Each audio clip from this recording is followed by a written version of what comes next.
Hormuz প্রণালী দিয়ে আজ একটি ক্রুজ জাহাজ সফলভাবে অতিক্রম করতে দেখা গেছে।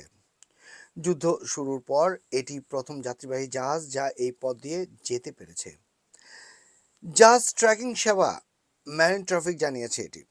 মাল্টার পতাকাবাহী জাহাজ সেলেস্টিয়াল ডিসকভারি দুবাইয়ের 47 দিন ধরে আটকে ছিল।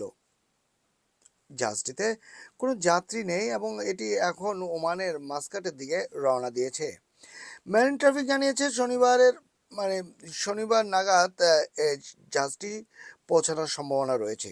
এদিকে ইরান বলছে হরমুজ প্রণালী খোলা, কিন্তু ট্র্যাকিং ডেটা দেখাচ্ছে খুব কম জাহাজ চলাচল করছে পথটি দিয়ে।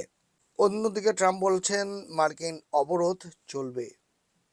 ইরানের পররাষ্ট্রমন্ত্রী বলেছেন যুদ্ধবিরতির বাকি সময় জুড়ে হরমুজ প্রণালী বাণিজ্যিক জাহাজ চলাচলের জন্য সম্পূর্ণরূপে খোলা রয়েছে। তবে ট্র্যাকিং যে ডেটা দেখা যাচ্ছে যে বাস্তবে খুব কম জাহাজ এই পথটি দিয়ে আসলে যাতায়াত করছে। ডোনাল্ড ট্রাম্প ট্রুথ সোশ্যালে পোস্ট করেন ধন্যবাদ। কিছুক্ষণ পর তিনি বলেন, শান্তি চুক্তি না হওয়া পর্যন্ত ইরানের বন্দরগুলোতে যুক্তরাষ্ট্রের নৌ অবরোধ চলবে।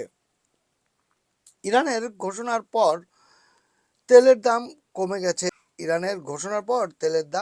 গেছে।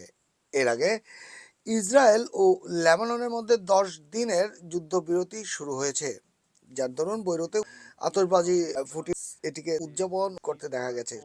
6 সপ্তাহের সংঘাতে লেবাননে 2000-এরও বেশি মানুষ নিহত হয়েছেন এবং প্রতি 5 জনের একজন বাস্তুচ্যুত হয়েছেন। ইসরায়েল জানিয়েছে তাদের 2 জন বেসামরিক নাগরিক এবং 13 জন সৈন্য নিহত হয়েছে। মোহাম্মদ মাসুদ জামান, এইচবি অনলাইন, লন্ডন।